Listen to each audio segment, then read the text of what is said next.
Տիկին Արմինեն եւ այստեղ գտնվող ծնողները այդ հարյուրավոր անհետ կորած ծնողների հավաքական կերպարն են ներկայացնում եւ մենք արդեն 1 տարուց ավել լսում ենք յուրաքանչյուր տղայի պատմություն, տեսեք Տիկին Արմինեն որքան թվարկումներ արեց, թե ինչ չի արվել եւ ինչ պիտի արվեր ժամանակին, որ իրենց որդիներին հետ վերադարձնեին եւ այս ամենին վերջին շրջանում գումարվել է նաեւ 1 ցավոտ խնդիր, հայցերը եվրոպական դատարանից հետ կանչելու խնդիրը, Տիկին Արմինեն ինչպես ասած տեսանյութով ապացուցել է, իսկ Եվրոդատարանում մենք այսօր ունենք ավելի քան 80 տեսանյութ, որոնք ապացուցված են, որ այդ տղաները կերևարվել են ադրբեջանցի ասկերների կողմից եւ հիմա այդ հայցերը դրված են հարցականի տակ, եթե այս կառավարությունը հետ է կանչում նաեւ այդ հայցերը, այս մարդիկ մնում են ձեռնունայն եւ որևէ մեկից ոչինչ պահանջելու այլևս չեն ունենում։ Այդ հնարավորությունը որոշումներով այդ հայցերով,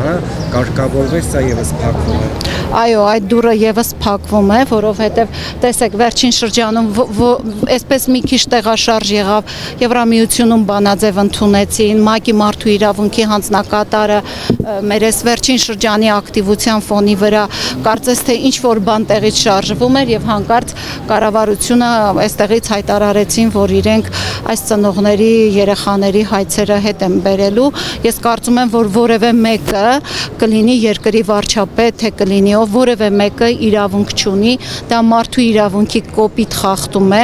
որևէ մեկի հայցը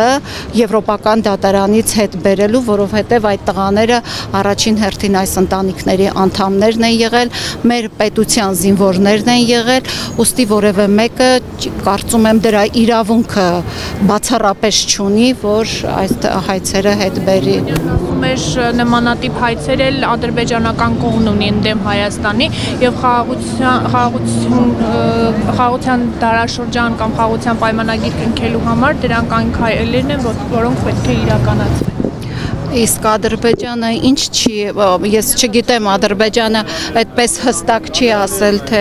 իրենք վերջին պատերազմից հետո քանի անհետ կորած ունեն, որովհետև մենք տեսանք, որ հայկական կողմը ամենավերջին մարդասպանին էլ հանձնեց Բաքվին, ինչ անհետ կորածների մասին է խոսքը, որևէ այնտեղ տեսել եք նման ակցիաներ, տեսել եք դժգոհության ալիք, այնտեղ կարծես թե այդ հարցը վերջնականապես լուծված է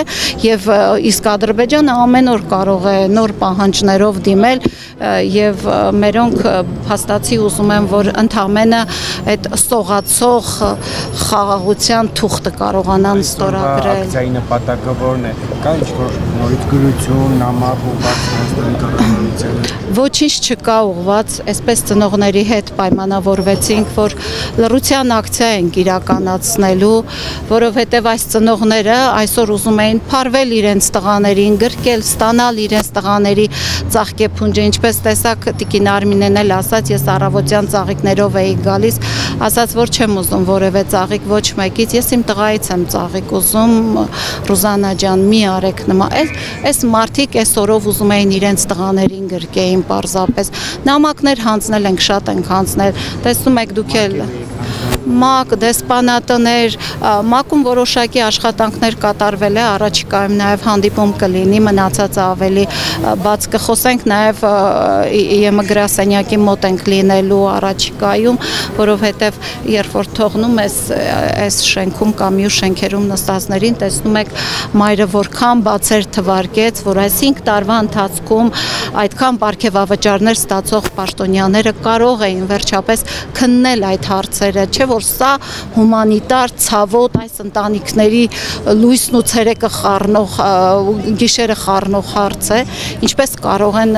այդ տարական անգամ զանգերը անել, քննություն իրականացնել, նույնիսկ այդ դեպքում անգործություն դրսևորել։